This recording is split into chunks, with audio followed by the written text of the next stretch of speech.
Hello friends, I am Reva. Welcome to my channel Study Material. Friends, please subscribe to my channel and click on bell icon so you will never miss the update of my another video. Today we see the part 4 of chapter 1, Our Earth and Our Solar System of EVS 1. अगर आपने part 1, 2 और 3 नहीं देखा है तो please देख ले. That will help you to understand this part. सभी वीडियोज़ की लिंक मैंने आई बटन और डिस्क्रिप्शन बॉक्स में दे दी है, आप वहाँ जाकर भी देख सकते हैं. Okay, let's start. हमने लास्ट चंद्रयान 1 और मंगलयान तक पढ़ लिया था, अब हम पढ़ेंगे आगे. People have always been curious about the heavenly bodies in the sky. They have always wanted to reach them. However, to send some object from the earth into space, it must be given power against the force of gravity. Rocket technology or space launch technology is used for that purpose. अर्थ से दूर आकाश में दिखने वाले heavenly bodies के लिए हम human को हमेशा ही क्यूरियोसिटी यानी कौतूहल रहता है और हम हमेशा ही वहाँ जाना चाहते थे रिसर्च करने के लिए. परंतु किसी ऑब्जेक्ट को अर्थ से स्पेस में भेजने के लिए अर्थ के गुरुत्वाकर्षण यानी ग्रेविटेशनल फोर्स के अपोजिट डायरेक्शन में फोर्स लगाना पड़ता है, बल लगाना पड़ता है. और इसी टेक्निक को रॉकेट टेक्नोलॉजी या स्पेस लॉन्च टेक्नोलॉजी यानी अंतरिक्ष प्रक्षेपण तकनीक भी कहते हैं.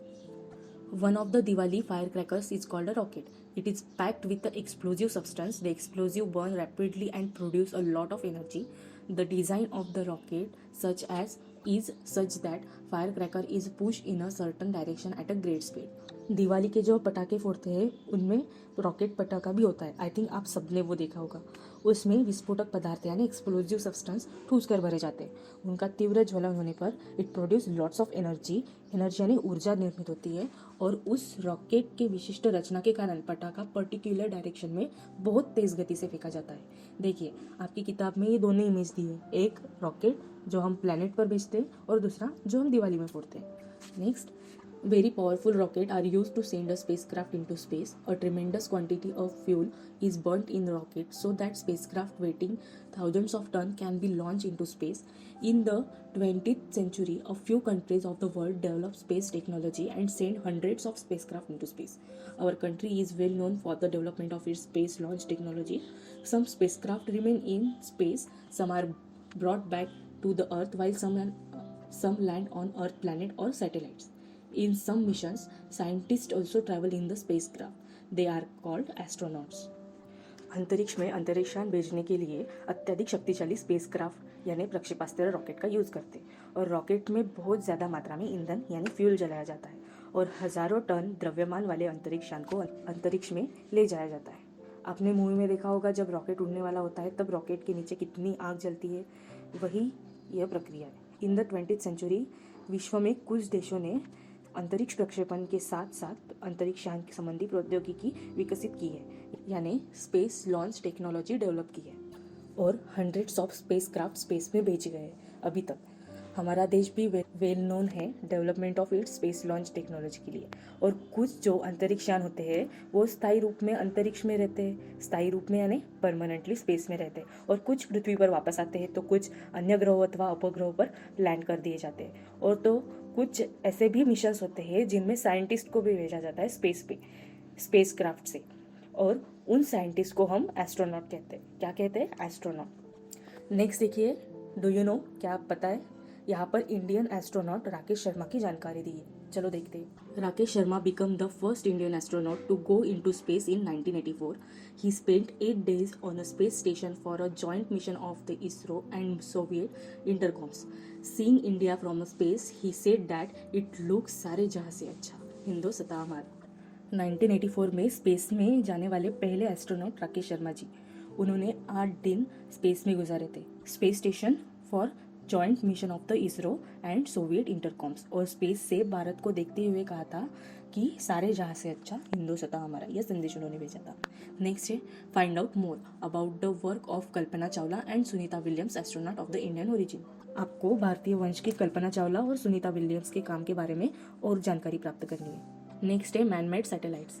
Manmade satellite provide useful information for agriculture, environment, weather forecasting, making maps and searching for a water and mineral wealth on earth. They are also used for telecommunication. They are put into orbit around the earth. They can remain in space for many years. Satellite यानी मानव ने बनाया हुआ कृत्रिम उपग्रह.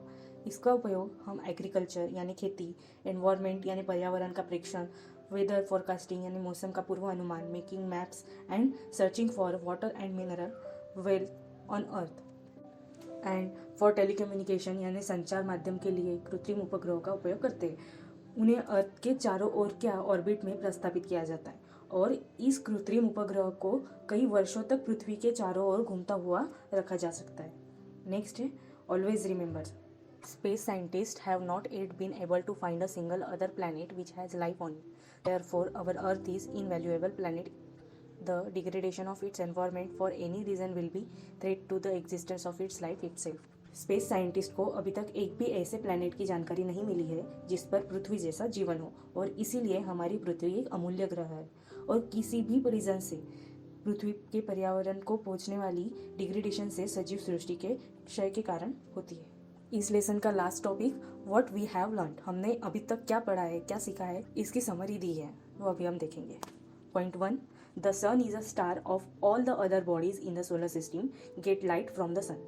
सबसे पहले हमने सीखा था सूर्य एक सितारा है और सूर्य से ही सोलर सिस्टम के हर एक खगोलीय पिंड को प्रकाश प्राप्त होता है। Second point, the sun and the planet, their satellites, dwarf planet and asteroids that revolve around the sun are together called solar system. बाद में हमने पढ़ा था कि सन और उसके चारों ओर रिवॉल्व होने वाले पृथ्वी तथा अन्य 7 ग्रहों, उपग्रहों, वामन ग्रहों और लघु ग्रहों को सम्मिलित रूप में सौरमंडल कहते हैं। Third point, things on the earth remain on it due to the force of gravity. उसके बाद हमने पढ़ा था कि गुरुत्वाकर्षण के बल के कारण जो भी पृथ्वी पर चीज़ें हैं जैसे मानव और कुछ वस्तु वो वैसी की वैसी ही रहती है due to gravitational force. And last point, the travel in space the earth gravitational force has to be overcome, rocket technology help us to do that. और आखिर में हमने पढ़ा था कि अंतरिक्ष का भ्रमण करने के लिए पृथ्वी के गुरुत्वाकर्षण बल से बाहर जाना पड़ता है और उसके लिए रॉकेट टेक्नोलॉजी का उपयोग करते हैं। इन चारों पॉइंट से आपको पूरे चैप्टर की समरी मिल गई है जो हमने अभी तक पढ़ा है। आई होप आपको समझा होगा। यहाँ पर हमारा EVS 1 का chapter 1 our earth and our solar system खत्म होता है। अब इसके क्वेश्चन आंसर बाकी है जो हम देखने वाले हैं नेक्स्ट वीडियो में यानी पार्ट 5 में। अगर आपको कुछ डाउट है तो कमेंट करके आप पूछ सकते हैं। I will definitely give you answer. Channel को सब्सक्राइब करके बेल आइकन पर क्लिक करें, ये मुफ्त है गाइज, और साथ ही साथ वीडियो को लाइक एंड शेयर करें। धन्यवाद, मिलते हैं अगले वीडियो में। Until then stay tuned and bye bye, keep learning guys.